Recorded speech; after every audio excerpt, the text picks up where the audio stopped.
बीता हुआ कल वापस नहीं आता। जीवन में हमें अक्सर अपनी गलतियों और बीते हुए कार्यों का पछतावा होता है।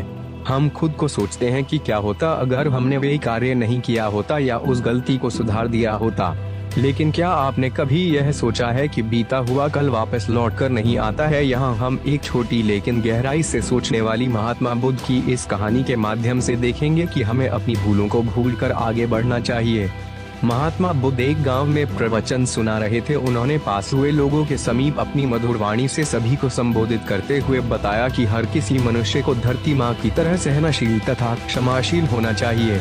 क्रोध मानव का ऐसा शत्रु है जो दूसरों को तो हानि पहुंचाएगा, साथ में खुद भी उससे नहीं बच पाएगा। इसलिए क्रोध ईर्ष्या मानव की सबसे बड़े शत्रु है। सभा में सभी लोग शांति से उनकी बात को ध्यान पूर्वक सुन रहे थे। तभी वहाँ उस सभा में एक अति क्रोधी व्यक्ति भी उपस्थित था।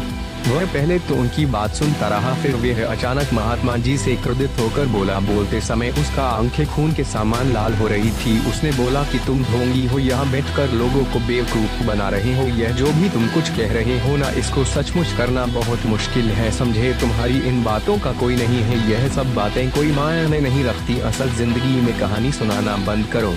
धूर्त महात्मा और जहाँ से आए हो वही चले जाओ। ऐसे कठोर वचन सुनकर भी महात्मा जी ने उस क्रोधी पुरुष का कोई विरोध नहीं किया और न ही उसकी बातों पर कोई भी प्रतिक्रिया दी। वे शांत रहे और अपना काम करते रहे, जिससे वे पुरुष और भी क्रोधित हो गया। उसकी समझ नहीं आया वह क्या करे। तब उस पुरुष ने महात्मा जी के मुंह पर थूक कर चला गया। अगले दिन जब उस व्यक्ति का क्रोध शांत हुआ और उसे अपनी गलती का पछतावा हुआ, तब वे आत्मग्लानि में जलने लगा और फिर उसने सोचा कि उस महात्मा से मुझे माफी मांगनी चाहिए। वह महात्मा जी की खोज में उसी स्थान पर गया जहां महात्मा जी कल प्रवचन दे रहे थे। लेकिन महात्मा जी वहां कहां मिलने वाले थे? वे तो अपने शिष्यों के साथ अन्य किसी गांव की यात्रा पर निकल पड़े। वह पुरुष सब लोगों से महात्मा जी के बारे में पूछता पूछता उस स्थान पर पहुंच गया जहां की महात्मा जी प्रवचन कर रहे थे। तब उस पुरुष को महात्मा जी के शिष्यों ने उसे उनके पास जाने से रोका, लेकिन महात्मा जी ने अपने शिष्यों को आदेश दिया कि आने दे उस पुरुष को। तब एक पुरुष महात्मा जी के चरणों पर गिर गया, उनसे बोला, मुझे क्षमा कीजिए महाराज। उसने महात्मा जी से पूछा, क्या आप भूल गए हो कि मैं वही जिसने कल आपका इतना अपमान किया था? मैं अपने दुष्ट कृत्य की आपसे माफी मांगता हूँ।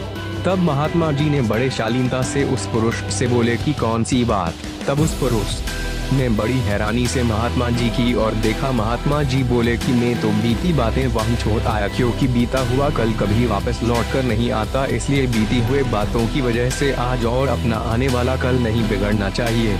जो हो गया सो हो गया। तुम्हें अपनी भूल का एहसास हुआ, यही सबसे बड़ी बात है। तुम अपनी गलती को मान लिए, सो तुम अब निर्मल हो गए हो। इसलिए कोई भी ग्लानि अपने मन में नहीं रखो। अपने आने वाले कल के बारे में विचार करो और उसे सुधारने का प्रयास करो। महात्मा जी की बात सुनकर उस पुरुष के मन का भार हल्का हो गया और उसने महात्मा जी के चरणों को पकड़कर कहा, आज से मैं अपने क्रोध का त्याग करता हूँ और धैर्यवान और क्षमाशील होने का प्रण आज से लेता हूँ। तो दोस्तों, हमें इस कहानी से यह प्रेरणा मिलती है कि यदि अपने बीते हुए कल की गलती को लेकर हमें वर्तमान में उसका पछतावा न कर, उस गलती को हमें अपने भविष्य में कभी नहीं करना चाहिए, क्योंकि दोस्तों बीता हुआ कल कभी लौट कर वापस नहीं आता। तो अगर आपको महात्मा गौतम बुद्ध की इस कहानी से कुछ सीखने को मिला हो तो अपने दोस्तों के साथ इसे जरूर शेयर करें। Thanks for watching.